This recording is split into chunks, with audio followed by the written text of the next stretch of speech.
दोस्तों, आज के समय में सभी लोग किसी न किसी रूप में मांसाहारी भोजन का सेवन जरूर करते हैं, परंतु क्या आपने कभी सोचा है कि जो मनुष्य मांसाहारी भोजन करता है और फिर ईश्वर की पूजा करता है, क्या ऐसे मनुष्य के पूजा ईश्वर स्वीकार करते हैं? अगर नहीं सोचा तो आज मैं आपको इसी सवाल का जवाब बताने जा रहा हूं, जिसका वर्णन स्कंद पुराण और भगवत गीता जैसे हिंदू धर्म ग्रंथों में विस्तार से किया गया। मांसाहार भोजन सात्विक लोगों के लिए सही है या नहीं? स्कंद पुराण काशी खंड 3 अध्याय में बताया गया है कि जो मनुष्य मांस खाता है उसके जीवन को धिक्कार है। ऐसे मनुष्य को ना तो मृत्यु लोक में सुख मिलता है और ना ही मृत्यु के बाद दूसरे लोक में सुख मिलता है। साथ ही स्कंद पुराण में एक प्रसंग का और वर्णन मिलता है, जिसके अनुसार जब एक बार सभी देवतागण काशी पहुँचे तो उन्होंने देखा कि एक बाघ जैसे हिंसक पशु भी वहां घास खा रहे हैं। इसके अलावा स्कंद पुराण में यह भी बताया गया है कि यदि भूख से किसी प्राणी की मृत्यु होने को हो तो भी उसे मांस नहीं खाना चाहिए। इतना ही नहीं है, स्कंद पुराण के अनुसार भगवान शिव उन लोगों की भक्ति यह पूजा कभी स्वीकार नहीं करते जो लोग मांसमदिरा का सेवन करते हैं।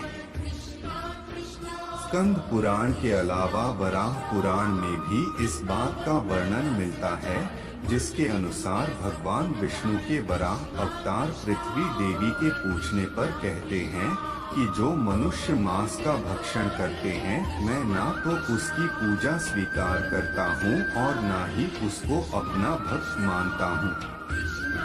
साथ ही भगवान विष्णु के वराह अवतार पृथ्वी देवी से यह कहते हैं कि जो मनुष्य मछली या दूसरे पशुओं के मांस का सेवन करता है, मेरे लिए उससे बड़ा अपराधी और कोई भी नहीं। इसके अलावा भगवत गीता में भगवान श्री कृष्ण ने यह भी बताया है कि मनुष्य को क्या खाना चाहिए और क्या नहीं।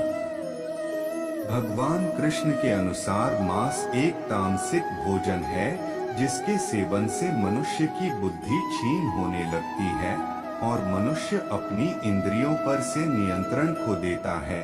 उसके बाद मनुष्य न चाहते हुए भी कई तरह के अपराधों का भागी बन जाता है और ऐसा मनुष्य जब मेरी पूजा करता है या मुझे याद करता है तो मैं उसके पास नहीं जाता हूँ। इसके बाद भगवान श्री कृष्ण गीता में कहते हैं कि मांसाहारी भोजन राक्षसों के लिए है, न कि इंसानों के लिए। भगवत गीता में भगवान श्री कृष्ण ने आहार को 3 भागों में विभाजित किया गया है, जो कि राजसिक, तामसिक और सात्विक भोजन है। जिसके अनुसार सात्विक भोजन लंबी आयु देने वाला, मन को शुद्ध करने वाला, बल बुद्धि प्राप्त और तृप्ति प्रदान करने वाला है। हिंदू धर्म में मांस खाना सही है कि नहीं, इसके बारे में कई लोगों को भ्रम है और इसका मुख्य कारण यह है कि लोगों को धर्म शास्त्र में वर्णित ज्ञान का ना होना।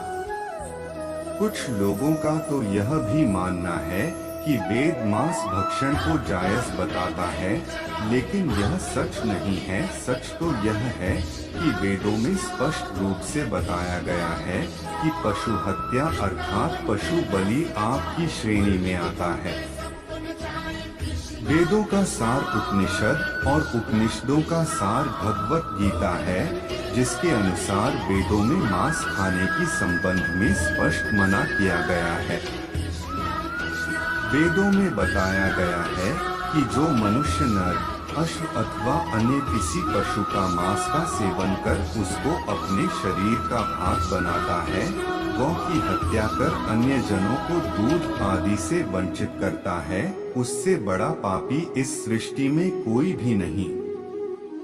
यजुर्वेद में बताया गया कि सभी मनुष्य को परमात्मा के सभी रचनाओं को अपनी आत्मा के समान तुल्य मानना चाहिए, अर्थात वे अपने जैसे हित चाहते हैं उसी तरह अन्य का भी हित करें।